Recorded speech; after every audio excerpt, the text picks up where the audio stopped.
If you grew up in an African home, you will notice that there's a particular kind of child that a lot of parents struggle with. And it's not even the bad child, it's usually the child who has an opinion, the one who observes things, the one who's able to ask why.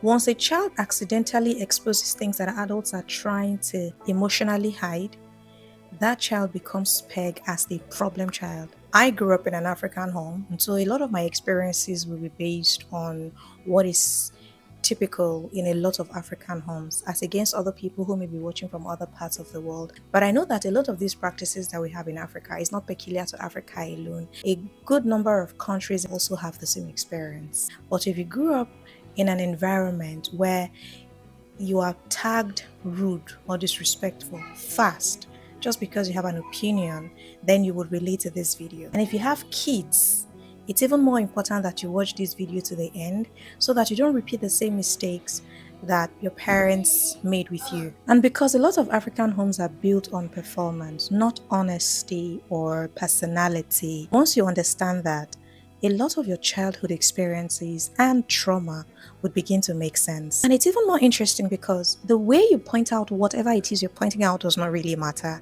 It doesn't have to be loud, it doesn't have to be rude, it doesn't have to be disrespectful. The fact that you were the one who pointed it out is what they have a problem with. You know, when relatives come around and everyone begins to act like a perfect family, and then one child just innocently says, "But mommy, why were you crying in the morning?" That just shows that daddy must have done something wrong, or something is just not right in the house. But of course, it has put a crack in that perfect family front. And guess who's the bad guy? You who pointed it out. Now the whole room changes, not because the child lied, but of course because the child broke the performance. A lot of these families are more concerned about the performance than emotional honesty. I remember one time growing up, an aunt of mine was involved in a physical altercation with a neighbor, a man. Man had wife and about 2 kids, kids old enough to be about the same age as that my aunt. Now, in very typical African setting, when we say aunt, it doesn't necessarily mean that the person shares a parent with your mother or your father.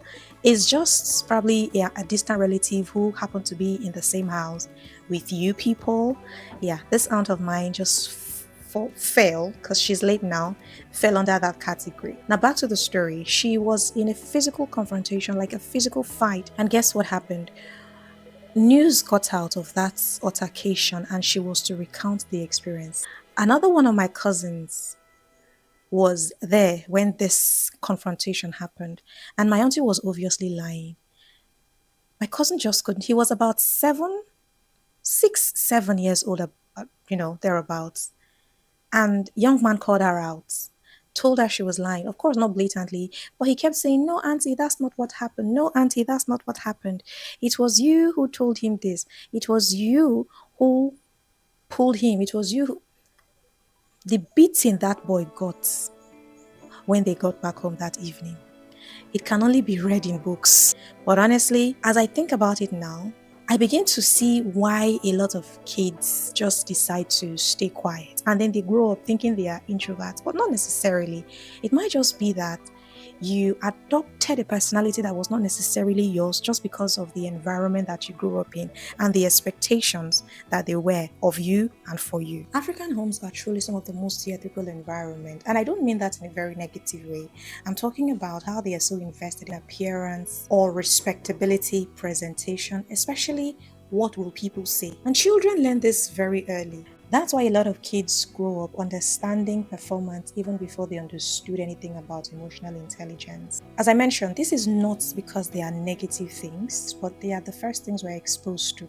You learn to breathe properly, you learn how to behave outside even more than you behave in the house. Never to embarrass your family, never to be caught in some spaces, not because you don't want to be in those spaces, but because you're concerned about what the family would say or what they could do to you. Some of this is actually cultural structure, but at what point does it become emotional suppression? At what point does the child know that this is not what I am or what I want to be? Why am I performing what is not me? Certain children start noticing, why are we even pretending? And typically that child becomes dangerous. And this danger is not physical, it is social. Because emotionally intelligent kids ask questions like, why do we behave differently around visitors? Why is everybody talking like we like this uncle when once he leaves, he becomes the topic of conversation? Nobody likes Uncle Jerry. Nobody likes Uncle Okafo. Why are adults allowed to insult children, but children are not allowed to express themselves? There's a very funny video that circulated for a while. I think it's still trending. A voiceover of a man scolding his child. I don't know why whenever I tell you to do something, you don't do it. I'm talking to you, you're staring at me, ba. Look at me when I'm talking to you. I gave you simple instruction. Wash all the dishes. Why am I coming back to see plate in the zinc? Answer me. No, it's actually... I'm talking, you're talking, Abi. I am talking, so we have become mates, Abi. You should get out of my sight.